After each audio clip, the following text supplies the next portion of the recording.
Equal to n is equal to 8, s is equal to, और आगे क्या बोले, फाइंड d। अरमान आपको जैसी प्रॉब्लम लगे बता देना बेटा, ठीक है। थोड़ा सा हल्का सा यहाँ एक बार खोलो तो 8 3 है, n 8 है, s है 192, a दे रखा है इन्होंने हमें, n भी दे रखा है। मुझे लगता है सब कुछ जब गिवन ही है यहाँ पे तो d निकालना कौन सी बड़ी बात है। बंदी करो, गर्मी आ गई। s का फॉर्मूला क्या सीखा है,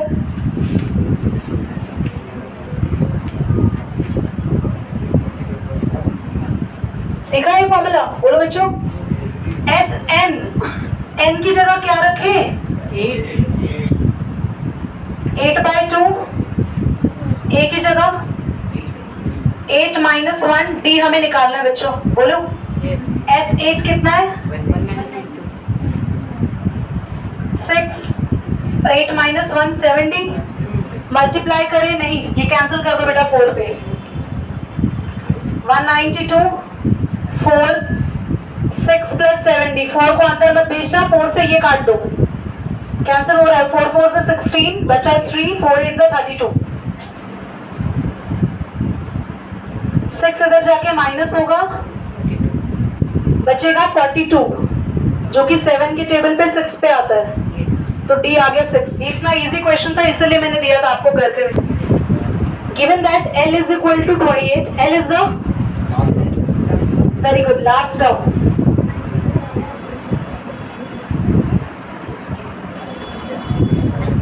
L is the last term which is 28, S है 144,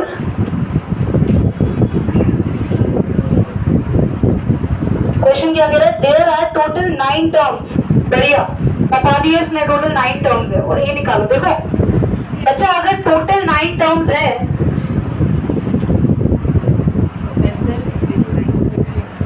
तो सम भी 9 टर्म्स का होगा, और लास्ट टर्म जो दे रखी है वो A9 होगी, समझ आ रहा है। हमें सम भी 9 टर्म का दे रखा है और लास्ट टर्म भी क्या होगी हमारे पास, A9 का फॉर्मूला लगा देते हैं, A + 8D। एक बार पॉज करो तो, सिर्फ इस क्वेश्चन में फोकस करो। इस क्वेश्चन की आखिरी टर्म है 28 और क्वेश्चन में टोटल कितनी टर्म है, 9 टर्म्स है, तो लास्ट टर्म कौन सी हुई, A9 हुई, तो A9 हमारी वही टर्म हुई 28, तो A9 का फॉर्मूला लगा दिए, A + 2 8D 28। फिलहाल ये इक्वेशन 1 है, अभी हमें इसके बारे में और कुछ नहीं पता है, छोड़ो उसको। एक हमें सम दे रखा है, सम कितनी टर्म्स का है अरमान, सम कितनी टर्म्स का है बच्चों, 9 टर्म्स का सम क्यों है, क्योंकि टोटल टर्म्स ही कितनी है, S9 का फॉर्मूला लगाएंगे, 9/2, 2A + 9 - 1 इक्वल रखेंगे। कोई दिक्कत तो नहीं है यहाँ से, बताओ। इसको थोड़ा सॉल्व करोगे ना, यहाँ भी इक्वेशन बन जाएगी बेटा, 9/2, 2A + 9 - 1 हो जाएगा 8D। बेटा 2A और 8D में से कुछ कॉमन आ सकता है, 2 आ सकता है, तो बचेगा A + 4D, और 2 से 2 कट गया, और 9 इन्हें इधर जाके डिवाइड कर दो, क्या 144 है, 9 डिवाइड हो सकता है, 9 1 9, 9 6 54, हो तो गया। तो हमारे पास दो इक्वेशन बनी, इक्वेशन नंबर 1 आ गई A + 8D, और इक्वेशन नंबर 2 आ गई बेटा A + 4D।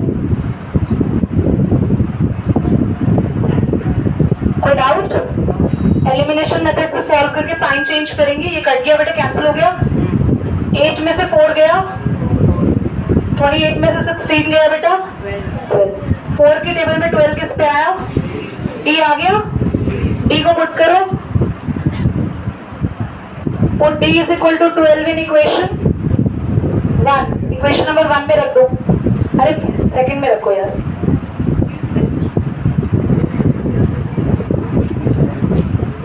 4 के यहाँ पे 12 करके, दीदी D 4 3 12, 16 में से 12 गया, ये 4 आ गया बेटा। हमें निकालना क्या था, ए ही निकालना था, ए भी आ चुका है। देखो ये क्वेश्चन ना बाकी के पार्ट से आसान था। लास्ट टर्म दे रखा था तो मैंने लिख दिया A9 का फॉर्मूला लगा दिया A+8D। हमें सम दे रखा तो मैंने कहा S9 का सम होगा, टोटल का सम होगा, टोटल का फॉर्मूला लगा दिया, वहां से हमारे पास इक्वेशन बन गई। दोनों इक्वेशन को एलिमिनेशन से सॉल्व करा, सॉल्व करने के बाद हमारे पास A से A कैंसिल हो गया, D की वैल्यू आ गई, और D की वैल्यू को हम दोनों में से किसी में भी पुट करके A निकालना है, बस करिए बेटा। We needed to give the sum 636। AP दे रखा है, AP की कितनी टर्म्स हमें 636 सम दे सकते हैं। चलो एक बार ध्यान से बोर्ड पे देखो क्वेश्चन को। 4 है ना, हाँ 9 17 आगे 25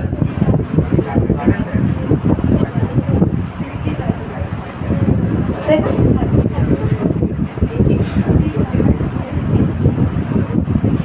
बड़े ध्यान से देखिए बोर्ड पे, एक एपी आपके सामने लिख दी 9 17 25 एंड सो ऑन। कह रहा है कि इसमें कितनी टर्म्स लगेंगी कि सम आ जाए 636।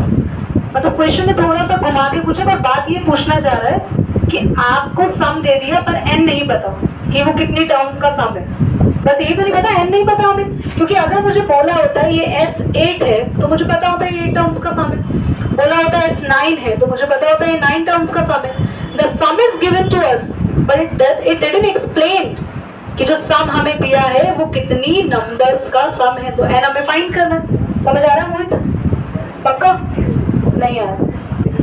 आगे तो ऐसे एन का फॉर्मूला बोलो बेटा सभी, n/2 फॉर्मूला रेडी है। हम सबके पास Sn यानी सम है, सम तो पता है मुझे 636। n नहीं पता, छोड़ो रहने दो, नहीं पता तो छोड़ो। A is the first term which is 9, n नहीं पता है। D बेटा 17 में से 9 के बच्चे कितना बचा, कितना प्रश्न बंद कर देंगे, पॉज कर देंगे। आज मेरे टेस्ट आंसर बस बताओगे 8 में 10 अच्छा इस 2 को कैंसिल करने के लिए 2 कॉमन ले सकते हैं। हाँ देख, यहाँ ब्रैकेट से 2 ले सकते हो बेटा, तो यहाँ से 2 कॉमन आएगा तो क्या बचेगा, यहाँ से 2 कॉमन आया तो n-1 तो n-1 ही रहेगा, 8 4 बन जाएगा। ठीक है, दोनों से हमने 2 बाहर ले लिया। ऋषि यार बोर्ड पे देखो बेटा, ये 9, कोई डाउट है? 2 कॉमन लेने का मेरा मेन मकसद होता है ये 2 हटा दे बेटा। ठीक है, 636 n मल्टीप्लाई कर दो अंदर भी, रुक जाओ, ये 4 को करो, 4n - 4, 9 में से 4 गया बेटा 5, n को मल्टीप्लाई करो अंदर, कितना आ रहा है बच्चे? 636 उधर ले जाओ, 4n²। अब हमें इसका क्वाड्रेटिक इक्वेशन सॉल्व करना है। देखो देखने में थोड़ी बड़ी सी क्वाड्रेटिक लग रही है, 636 के फैक्टर बनाने में भी थोड़ा सा डिफिकल्ट लग सकता है, क्योंकि 636 को पहले 4 से मल्टीप्लाई करना पड़ेगा। फ्रेंड्स तुम्हें दिखाई दे भी रहा है? I don't think so. Pause करो तो तुम बेटा लेट जाओ। देखो इसको ना यार ऐसे सॉल्व मत करो बच्चों। क्वाड्रेटिक इक्वेशन वाला चैप्टर सीखा है ना सबने, डी वाला मेथड सीखा है, याद है, उससे सॉल्व करेंगे इसको। डी का फॉर्मूला बताओ, 1 मिनट रुक जाओ।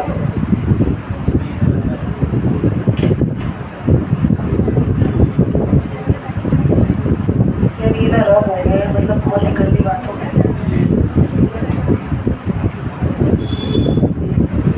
चलो हमारे पास है 4n²,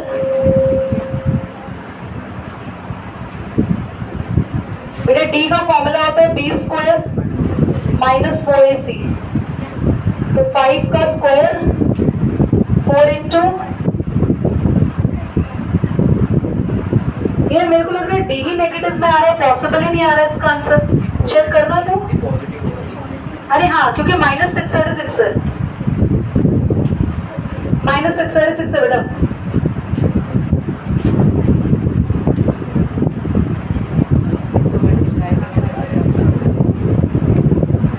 का स्क्वायर 25, 16 ये प्लस हो जाएगा इंटू 636।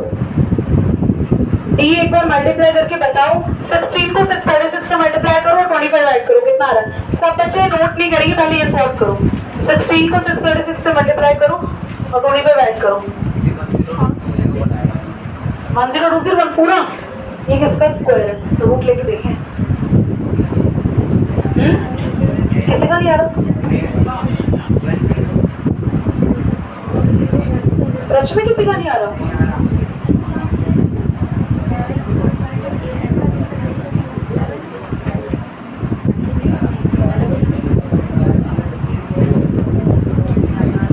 यार हमारा एन का आंसर पीछे आ भी रहा है, कुछ चेक करो, क्योंकि 10201 तो बड़ा, ये पक्का सबका 10201 ही आ रहा है।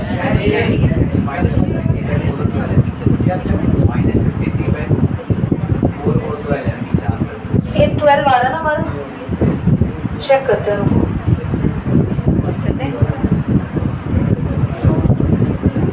एक बार बाकी ये नोट करो, तो मैं ही क्लीन करूंगी वरना बस स्पेस नहीं है। हाँ बेटा, इसको डी वाले मेथड से मैं चेक करूंगी कि क्यों नहीं हो रहा, क्या गड़बड़ आ रही है। पहले यहाँ देख लो, मिडिल टर्म से कर रहे हैं। 636 को 4 से मल्टीप्लाई किया, 636 को 4 से मल्टीप्लाई करने पे आया 2544। एलसीएम लेके इसके फैक्टर बनाने हैं। एलसीएम लेना आप सबको आता है, सिखाऊं उसको? एक फैक्टर बना 53, बाकी मल्टीप्लाई करो, 2 2 4 2 8 2 16 16 3 48। ये दो नंबर मिले जिन्हें मल्टीप्लाई करके यही आएगा, और इन्हें माइनस करने पे 5 आ रहा है, बीच वाला नंबर। तो फैक्टर तो मिल चुके हैं, तो अभी फिलहाल ये फैक्टर रख रहे हैं हम। 53 माइनस 48 और बाहर n है, ठीक है। ऐसा नहीं है डी वाले मेथड से सॉल्व नहीं होगा, बट कुछ ना कुछ 102 तो माइनस का आएगा ना, माइनस का आंसर हो जी, प्लस 53 में से 48 गया 5, बस क्या दिक्कत है? माइनस 636 इंटू में 4, तो प्लस का ही होता है, नंबर साइन ही देखते बेटा। फैक्टराइज भूल चुके हो? 101 ना, हाँ तो आ रहा है, तो कोई ना कोई। चलो एक बार देखते हैं बेटा, यहाँ से देखिए, अवंतिका ऐसा कह रही है कि जब ये मल्टीप्लाई करेंगे तो माइनस का 636 आना चाहिए। अवंतिका, जब भी फैक्टराइज में मल्टीप्लाई करते हैं तो साइन नहीं देखते, ओनली नंबर्स देखते हैं। Okay, you should not consider the sign. ये करें हम अभी सोल्व। तो इसके बाद हमारे पास आया 53n, जिसका भी हैंड रेज हुआ था। 1 मिनट के लिए रुकेंगे बेटा पीछे। दोनों में से हम कॉमन ले सकते हैं n, क्योंकि 4 के टेबल में 53 भी नहीं आता। कृष्णा बोर्ड पे देखिए बेटा, कितना आया? 4 और एक n, प्लस में 53, ठीक है। अब इसमें से क्या कॉमन लें जो ये चला जाए? 12 लेंगे। देखो एक मिनट, किसी को डाउट आता है ना कैसे लें, तो एक बात ध्यान से सुनो, ये 4n है ना, यहाँ से भी कॉमन होने के लिए बाद ये 4n बचना चाहिए। तो किसके टेबल में 4 पे आता है? 48। ध्यान से देखो, इसमें से क्या कॉमन ले कि 48 4 बचे। 48 किसके टेबल में 4 पे आता है? तो 12 में, तो 12 कॉमन ले लिया, माइनस जान के लिए ताकि दोनों प्लस के हो जाए। अब ये तो पता नहीं चल पा रहा, या तो इसे 12 से डिवाइड करो, नहीं तो एग्जैक्टली कॉपी कर दो, 53 लिख दो। तो एक ब्रैकेट बना n माइनस 12, पेन की आवाज नहीं करो बेटा, दोनों को 0 के इक्वल रखेंगे। n आ गया 12, जो कि हमारा राइट और एक्सेप्टेड वैल्यू होगी, क्योंकि n एक नंबर आना चाहिए। और एक 4n प्लस 53 इक्वल टू 0 करेंगे, n आ गया माइनस 53/4, जो कि नॉट एक्सेप्टेड होगा। कोई डाउट तो नहीं है यहाँ पे किसी को? हाँ बेटा, वो निकाल लिया एक बच्चे ने भी, ठीक है। और 101 करके ना, कभी देखो यहाँ पे कभी कभार ऐसे इक्वेशन आ जाते हैं। देखो ध्यान से देखो, इसमें ना हमें 6 1 6 है हमारे पास, और कोई भी दो नंबर सेलेक्ट करने हैं जिनको मल्टीप्लाई करके 6 आए, प्लस और माइनस करके 5 है। तो 2 के टेबल से देखो तो 2 3 6 होता है। तो 2 और 3 दो नंबर हमें मिले जिनको प्लस करके क्या आ रहा है? मल्टीप्लाई करके 6 आ रहा है। तो ये फैक्टर मिला और 6 के टेबल में 6 1 6 होता है, जिसको माइनस करने पे 6 में से 1 माइनस करने पे और 6 और 1 को मल्टीप्लाई करने पे। यहाँ पे बच्चों ये वाला क्वेश्चन 2 और 3 वाले फैक्टर से सॉल्व नहीं होगा। क्यों नहीं होगा? देखो, जब आप यहाँ पे 5 की जगह रख देंगे 2 + 3, बोर्ड पे ध्यान से देखिएगा, और आप x को मल्टीप्लाई करेंगे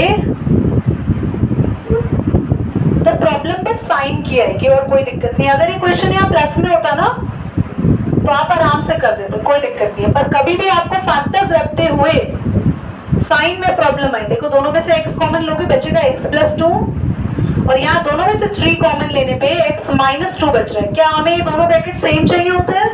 पर हमारे कैसे आ रहे हैं? अलग। कभी ऐसे में फंस जाओ तो फैक्टर तुरंत बदल डालो, बस ये दिमाग दौड़ाना। तो फैक्टर 2 और 3 ना रख के हम रखेंगे 6 - 1। अब ध्यान से देखना, सही आएगा। x मल्टीप्लाई होगा, क्या आएगा? 6x - x। कॉमन लेंगे बेटा, x + 6, यहाँ से कॉमन ले लो -1, कुछ कॉमन नहीं है तो 1 कॉमन लेना पड़ेगा, और दोनों ही नेगेटिव के हैं तो नेगेटिव साइन कॉमन आएगा, बचेगा x प्लस। तो दोनों की ब्रैकेट्स हमारे पास सेम आए और हमारा क्वेश्चन बनके रेडी हो गया। तो कभी भी आप ऐसे किसी भी जगह फंसे तो तुरंत आप क्या करो, प्लस के फैक्टर्स को स्विच करके माइनस वाले फैक्टर्स को ले लो। 2 + 3 की जगह 6 - 1 ले लो, ठीक है? पॉज करो। अब ऐसे शक्लें क्यों बनाई है तुमने? डल। Question number 5. The first term of the AP is 5 and the last term is 45 and the sum is 400. Find the number of terms in the common difference. ध्यान सुनेंगे। First term कितनी है? आखिरी 45। Sum 400। सुनो ध्यान से। क्या आपको पता है ऋषि यादव की इस क्वेश्चन में टोटल टर्म्स कितनी है? हाँ, आपके पास बुक है? पॉज तो करें। फर्स्ट टर्म कितनी दे रखी है शिवम? 5। ध्यान से देखिए, क्वेश्चन नंबर 4 है ना, 5 एंड लास्ट टर्म L 45 बेटा। सम हमें ना पता ही नहीं है लास्ट टर्म कौन सी है, क्योंकि अगर मान लो मुझे क्लास में कितने बच्चे हैं पता नहीं है तो मैं आखिरी रोल नंबर नहीं ढूंढ सकती। प्लीज, मेरे पास रजिस्टर नहीं है मैम का। एक क्लास है जहां मुझे इंस्पेक्शन करने जाना है, ऐसा बोल रखा है कि लास्ट जो बच्चा है ना उसका नाम है कार्तिक। रैंडमली मुझे बोलती है लास्ट में एक बच्चा है, उसका आखिरी रोल नंबर है, उसका नाम कार्तिक है। तो यार, जब मुझे पता ही नहीं है उसका रोल नंबर कितना है तो उसके नाम से मैं क्या कर लूंगी? तो मुझे भी यहाँ पे एपी की टर्म दे दी कि आखिरी में 45 लिखा हुआ है, ये पता नहीं है कौन से नंबर पे आ रही है, फर्स्ट पे, सेकंड पे, थर्ड पे, फोर्थ पे, किस पे आ रही है, पता नहीं। तो जब नहीं पता तो ये लापता टर्म हुई, तो मुझे इसको लेट करना पड़ेगा, लेट an = 45, क्योंकि जो टर्म पता नहीं होती उसको an लेट करता है। फिर an का फॉर्मूला खोलेंगे a प्लस, हमें ये पता है तो मैं a की वैल्यू लगा दूंगी। यहाँ से मैं फटाफट से एक इम्पॉर्टेंट चीज जैसे मुझे दिखेगी ना, कभी भी ये क्वेश्चन आए तो मैंने तुम्हें बहुत बार बोला है, पिछले क्लास से भी ट्रिक दी थी, n-1d की वैल्यू निकाल देना, तुम्हें बहुत बार मदद करेगा ये। और वैल्यू आ गई इसकी 9। और 1 मिनट, ये 5 प्लस में उधर जाके माइनस होगा 40। वैल्यू आ गई। हमने क्या किया, लास्ट टर्म पता नहीं है कौन से नंबर पे, उसे क्या माना बोलो बच्चों? an का फॉर्मूला खोलो, an के फॉर्मूला खोलने के बाद a मैंने लगा दिया और किसकी वैल्यू निकाल दी बोलो जल्दी। अब हमें एक और चीज पता थी, सम कितनी टर्म्स का है ये पता है क्या? पता नहीं है, छोड़ो। अब हमारे लिए एक हेल्पफुल चीज है, सम तो पता है, n पता है बोलो n, छोड़ो उसको, a बोलो a, और n-1d बच्चों आसान हो गया ना क्वेश्चन इससे। an का फॉर्मूला लगाया और an के फॉर्मूला से किसकी वैल्यू निकाल ली जल्दी बोलो, n-1d।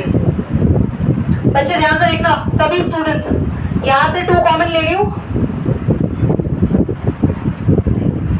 तो बचेगा सिर्फ 5, और 40 में से 2 कॉमन लेंगे बचेगा 20, है ना?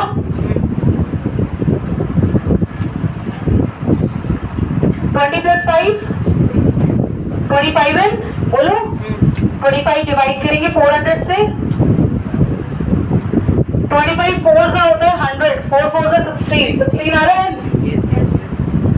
पर हमें फाइंड क्या करना है एक बार देख लेते हैं